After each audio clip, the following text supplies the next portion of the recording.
こんにちは。車のニュースの時間です。車が 1% でも好きな人は 100% チャンネル登録お願いします。皆さん、アルファードが買いたくても買えない。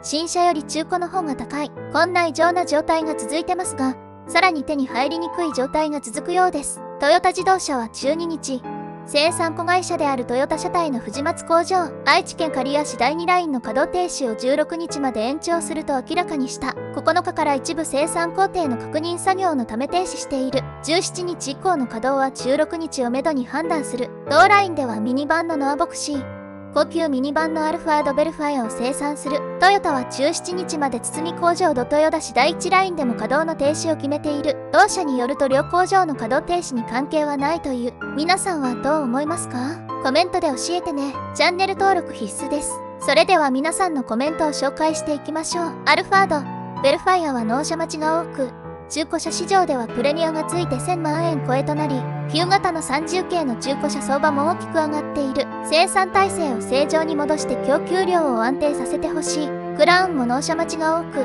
受注ストップとなっているのも反社からしたら何とも影響しづらさがあるだろうな。せっかく納品に来たのにさらに延長となれば一旦戻るのか、そのまま路上で何日も待機となるのだろう。出直しするにしてもその分の燃料代やさらに人件費をもらえるのだろうか。そんなめちゃくちゃことをさせないで大規模な倉庫を設置してそこに納品させれば改善するが、会長の言う社員は家族でもトラック運転手は人としての扱いはされないのだろう。例えば騒音規制、アイドリングだけでなく加速時も規制する。メーカーも規制値に合わせなきゃならない。結果は当初よりも出力を出せず、結果的に燃費が悪化したりする。ユーザーにとっても利することはなく、役人の独りよがりや、続け、欧米企画のためだけに労力が注がれ、コストが上がる。そして必要もないのに規制値を厳しくしたので、生活道路で歩行者や自転車に音が聞こえにくくなって死亡事故が増える。ネットにはプリウスかなんかのドアに水たまる現象があって、それの原因追及に時間かかってるとか。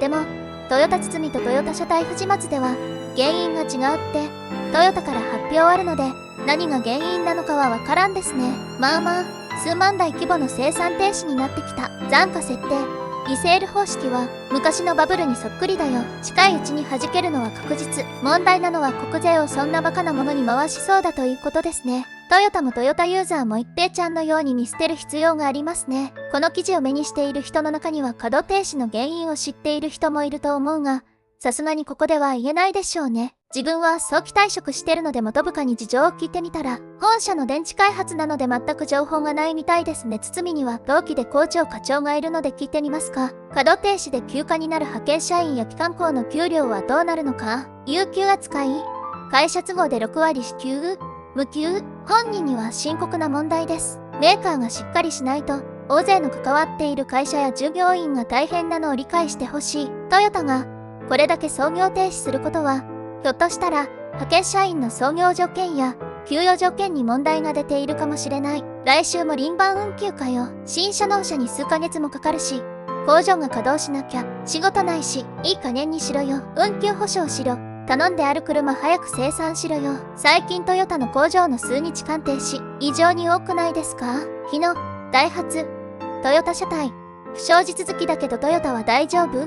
残価を維持するためには、新車供給を絞って価値を高めなければなりません。原因の内部リークがないのがすごいな。よくしつけられてる。無理して作らなくても過去最高利益が出てるからな。単純に単価が高いだけなんだよな。稼働停止の理由は、それでも年度末には生産高世界一にまとめてくるんでしょうね。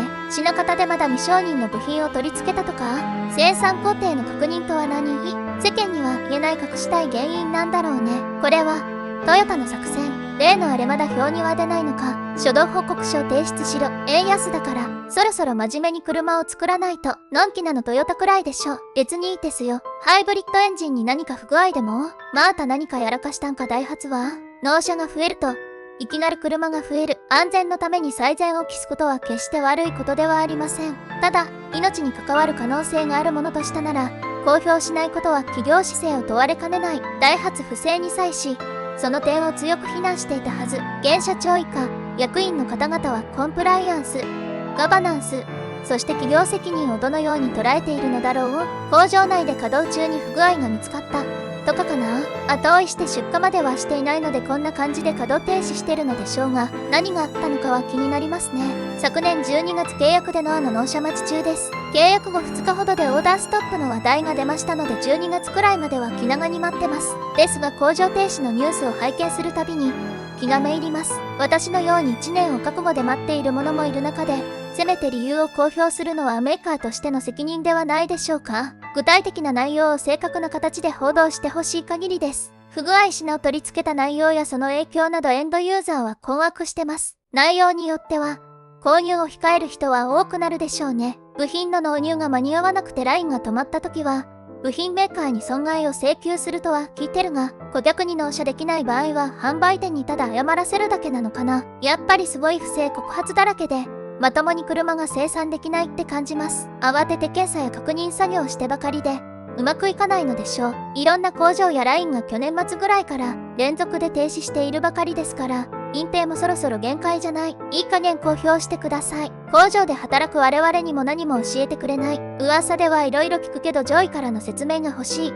ダイハツであれだけやらかしたのになぜ言わない。今何が起こっていてどういう状況でこれからどうするか。我々末端にはどんな小さなことでも報告しなさいという割にはこれは何も言わない。不具合の原因は分かっていなくてもなぜ止まってるかだけでも公表してください。私をはじめ包み工場で働くみんなそう思っています。じゃないと内情を知ってる人たちが絶対告発するよ。そうなったらもうおしまいやで。トヨタ。生産工程の確認という漠然とした理由で生産ラインを稼働停止にするとは思えませんが、今回のライン停止は何か不気味に感じます。生産工程の確認作業を生産工程に問題があるのが発覚したからライン止めてるですよね。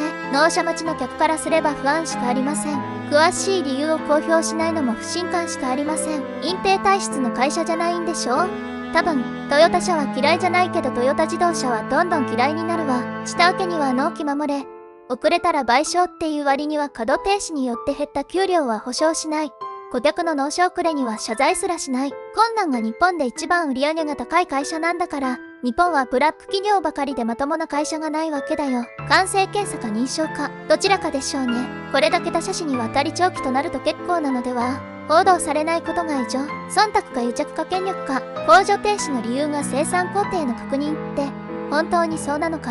はっきりと言えない理由がありそう。